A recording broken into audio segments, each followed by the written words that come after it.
Bismillahirrahmanirrahim.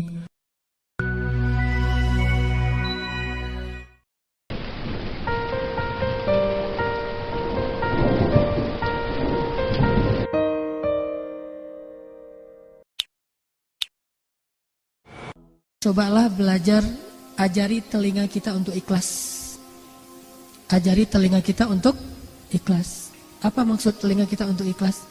Maksudnya telinga kita ini belajar mendengar sesuatu itu karena Allah, bukan karena kita, bukan karena orang lain. Kalau karena kita hanya mau mendengar sesuatu yang menyenangkan hati kita. Kalau karena orang lain, kita mendengar orang-orang yang menurut kita respect, menurut kita orangnya keren. Kalau misalnya orangnya kita sebel, kita nggak mau dengar. Tapi dengarlah karena Allah. Kalau karena Allah, asalkan itu kebaikan dan kebenaran, kita terima dari siapapun, dari musuh sekalipun. Apa kata Nabi? Terimalah kebaikan walaupun keluarnya dari mulut seorang budak Habasyah. Artinya, bukan karena siapa yang ngomong, bukan seperti apa ucapannya, tetapi intinya adalah kebaikan, dengarkan saja. Dan itu bukan mengkritik kita, itu justru sesuatu yang baik buat kita. Nahnu ahaqqu bihadza. Kaum muslimin lebih berhak menerima kebaikan ini daripada orang lain. Sehingga terima kebaikan itu dari siapapun. Enggak boleh sombong. Jangan sampai kita mengingkari kebenaran dan kebaikan hanya gara-gara kebenaran dan kebaikan itu keluar dari orang yang menurut kita lebih rendah daripada kita. Jangan sampai kita menolak suatu kebaikan hanya gara-gara kebaikan itu ditampakkan oleh orang yang menurut kita enggak baik. Menurut kita enggak baik, padahal belum tentu menurut Allah kayak gitu. Jangan sampai seorang istri menolak nasihat dari suaminya yang menurut istrinya, suaminya belum menjadi seorang suami yang solih. Jangan sampai seorang suami menolak kebaikan dari istrinya karena hanya berpikir istrinya belum taat kepada suaminya. Terimalah kebaikan dari siapapun, bahkan dari mulut seorang budak Habasyah atau dari musuh sekalipun. Budak Habasyah itu agamanya bukan agama Islam. Bukan agama Islam, budak pula dan bukan orang Arab. Jadi secara status sosial di masyarakat Arab itu jauh beda dengan orang Arab, Quraisy, Ahlul Bait. Tetapi tetap diterima yang namanya kebaikan dari siapapun juga. Kita belajar dari semua orang, kita menerima kritik dari semua orang. Gak ada cerita saya seorang guru maka saya gak boleh dikritik oleh muridnya. Bahkan seorang nabi pun dikritik oleh para sahabat dan beliau gak marah. Siapa sahabat yang pernah mengkritik nabi? Habis-habisan kritiknya. Umar masuk Islamnya belakangan lagi tuh. Kalau Abu Bakar masih mending, kalau Khadijah masih mending. Ini Umar yang masuk Islamnya tuh setelah Nabi berdoa lama baru masuk Islam. Yang di masa jahiliyahnya pernah minum khamar, dosanya macam-macam. Kritik Nabi, ya Rasulullah, keras suaranya di depan Nabi. Sampai Allah sendiri yang menurunkan ayat, ya ayyuhalladzina amanu la tarfa'u aswatakum fawqa sautin nabi. Janganlah kalian mengangkat suara kalian di hadapan Rasul melebihi suara Rasul. Tapi Rasul gak marah. Allah yang mengajari mereka etika, tetapi Rasul nggak jadi baper gara-gara itu. Kenapa? Karena kalau itu emang niatnya baik, Umar berpendapat bukan karena marah ke Rasul. Umar berpendapat walaupun dia nggak setuju dengan Rasul, itu pasti karena Allah. Umar setuju dan nggak setuju, itu karena Allah. Kenapa? Karena Umar itu zahir dan batinnya sama. Zahir dan batinnya sama. Kalau dia zahir nggak setuju karena Allah, batinnya juga gitu. Nggak ada munafik dalam, nggak ada dzi wajhain. Tidak ada bermuka dua di dalam diri Umar bin Khattab. Dia orangnya terus terang gitu. Sehingga Rasulullah paham banget karakter Umar. Umar mah karena dia nggak setuju, pasti nggak setujunya karena Allah, bukan karena dia nggak enak sama saya, karena dia ada masalah sama saya, enggak. Pernah Umar dengan Abu Bakar tuh kayak gitu. Abu Bakar ngangkat ngusulin sesuatu, Umar bilang menurut saya nggak kayak gitu ya Rasul. Baper Abu Bakar, tersinggung, nggak easy going. Akhirnya Abu Bakar bilang, Umar, kamu kayaknya seneng banget beda sama saya ya, kata Abu Bakar. Kata Umar, enggak, saya emang kayak gini pendapat saya. Tapi kamu selalu membantah saya, enggak pernah sama pendapat kita. Ramai itu di depan Rasulullah. Akhirnya turun lagi ayat, ya ayyuhalladzina amanu la tarfa'u aswatakum. Jangan lagi kalian bersuara keras di depan Nabi. Bertaubat lagi. Pernah ngalamin kayak gitu juga sahabat. Insaniyatus sahabah, sisi-sisi manusiawinya para sahabat. Tapi ketika mereka udah paham, Umar pernah dikritik lebih keras dari ini, tapi nggak sampai membawa perasaan. Ketika Umar jadi Amirul Mukminin, Khalifah, Presiden, bayangin yang mengkritiknya seorang mantan budak, Bilal bin Rabah. ngebantah terus. Umar ngeluarin satu undang-undang, dibantah sama Bilal. Umar ngeluarin keputusan presiden, dibantah sama Bilal. Pokoknya Bilal ini ngebantah Umar aja terus. Sampai Umar bilang ini apa? Kata Umar, ya Allah aku berlindung kepadamu dari Bilal. Sampai ngomong gitu coba.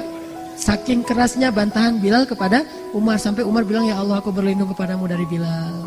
Tapi Umar gak marah sama Bilal. Cuma udah gak tahan lagi gitu. Saking terus menerus gitu. Dalam keadaan bertubi-tubi terus menerus. Deketan lagi waktunya. Terus aja Bilal ngebojokin Umar. Sampai Umar terpojok banget. Sampai Umar bilang, ya Allah aku berlindung kepadamu dari Bilal. Ini artinya mereka mah orangnya easy going banget.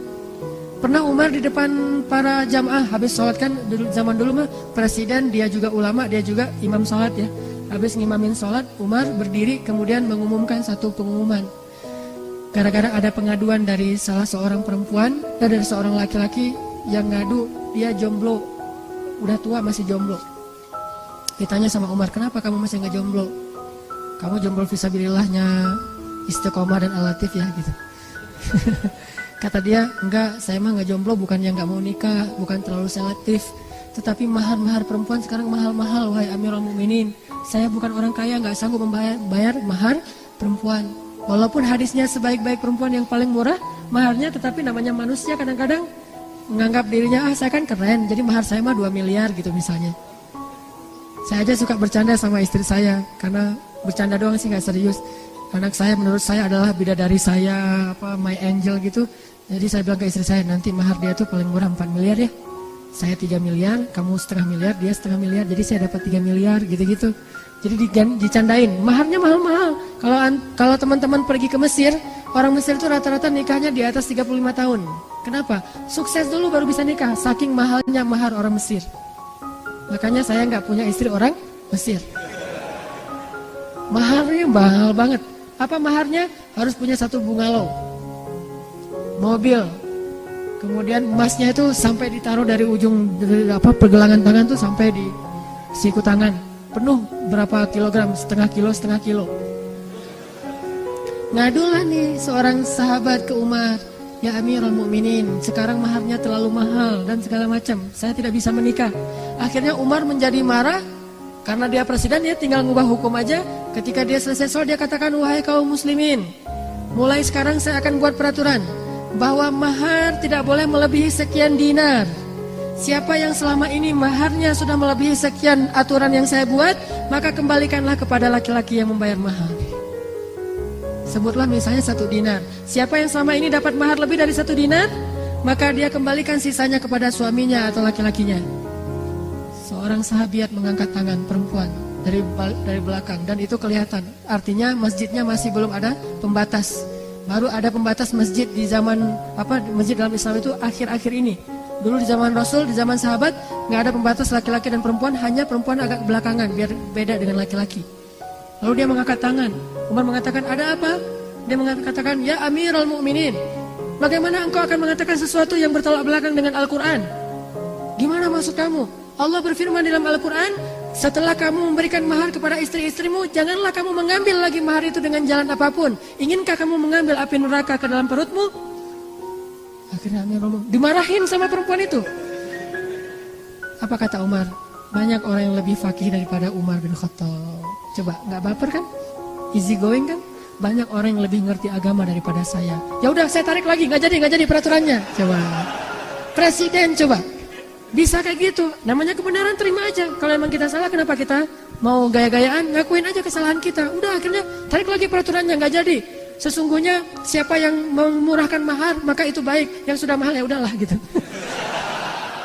Jadi kayak gitu peraturannya. Jadi nggak tegas gitu peraturannya. Awalnya tegas banget, tiba-tiba jadi toleran. Siapa yang memurahkan maharnya, maka dia itu kebaikan. Siapa yang mahal, itu mah terserah. Sampai kayak gitu. Terjadi lagi di zaman Abdullah bin Mas'ud. Mungkin sebagian ibu udah pernah dengar ceritanya. Ada seorang sahabat, saya lupa namanya. Dan kalaupun saya ingat mungkin gak perlu disebutkan juga namanya. Karena ini salah satu adegan yang lucu. Ada seorang sahabat jadi kayak gubernur gitu di sebuah wilayah Islam. Namanya dulu mungkin masih sedikit ulama. Jadi dia gubernur, dia ulama juga. Masyarakat minta fatwa kepada gubernur.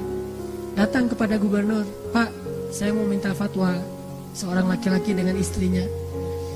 Fatwa apa? Gini Pak, saya itu minum susu istri saya, kata dia.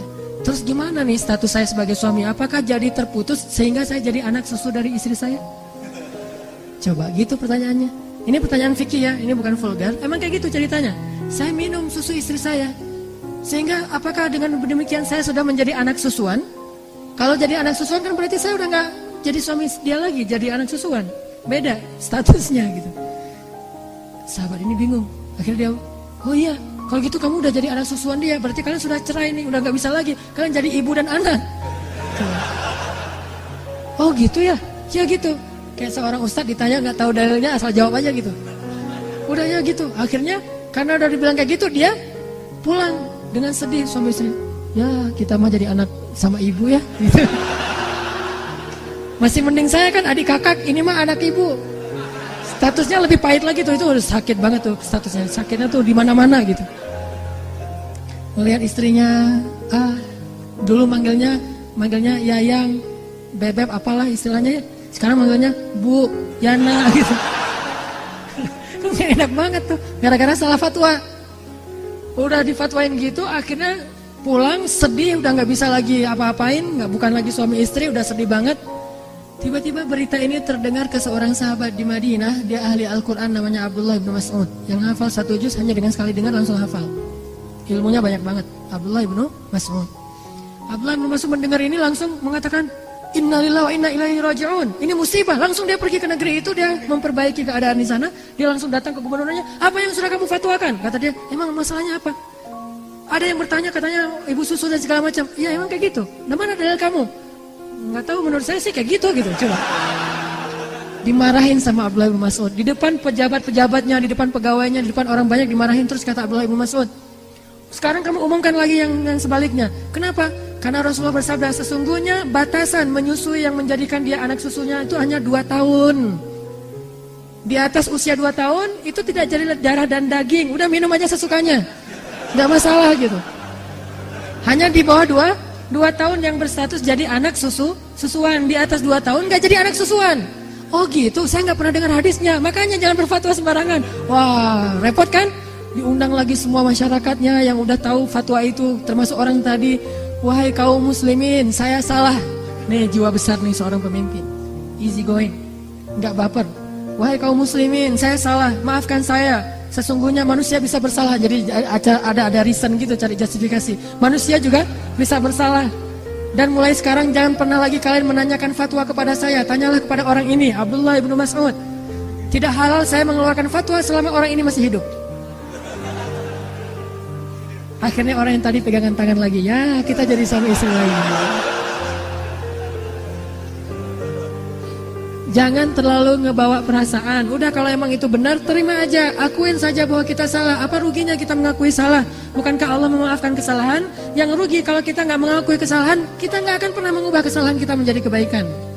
Maka solusi yang diajarkan oleh para ulama tadi adalah terimalah kebaikan walaupun dari orang yang kita benci sekalipun. Mudah-mudahan kita bisa ngamalin ilmu yang sedikit ini dalam kehidupan kita sehari-hari dan menjadi orang yang lebih taat dan lebih asik dalam kehidupan bersama dengan Allah.